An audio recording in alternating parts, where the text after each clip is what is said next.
au fond de chacun d'entre nous existe encore l'enfant qui rêvait de trouver un trésor au fond de son jardin. Ce livre, en fait, c'est la réponse à tous les gens qui, depuis plus d'une trentaine d'années, me posent la question en disant « Écoutez, Monsieur Surcouf, s'il y avait des trésors aussi extraordinaires de par le monde, sous la mer ou sous la terre, ça se saurait et puis beaucoup de gens les auraient déjà trouvés. » Donc c'est la réponse en fait à tous ces gens pour leur prouver qu'effectivement, non seulement il a été trouvé des trésors absolument merveilleux, extraordinaires, mais il y en a encore beaucoup à trouver. Voilà. Alors, quand on s'appelle comme vous Surcouf et qu'on descend d'un célèbre corsaire, rien d'étonnant à choisir l'aventure de cette recherche des trésors.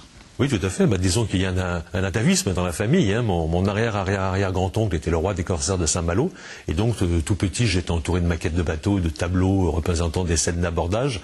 Donc, naturellement, je me suis intéressé effectivement aux navires de la Compagnie des Indes, anglaise en particulier, celle qu'attaquait mon illustre aïeul. Et puis, de fil en aiguille, je me suis intéressé à tous les navires des Compagnies des Indes. Qu'est-ce qui, pour vous, définit un trésor? C'est la quantité, c'est la valeur, c'est quoi? Au début, quand on se lance dans la recherche de trésors, c'est bien sûr tout ce qui brille, c'est-à-dire l'or, l'argent, les bijoux, etc. Et puis plus on avance dans cette, je dirais, non pas cette profession, cette passion, je dirais pas, le trésor prend une valeur beaucoup plus large.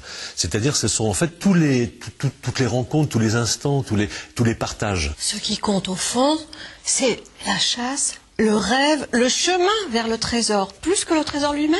C'est une quête, vous avez raison, c'est une quête. C'est une quête de trésor et puis c'est une quête en fait de soi-même.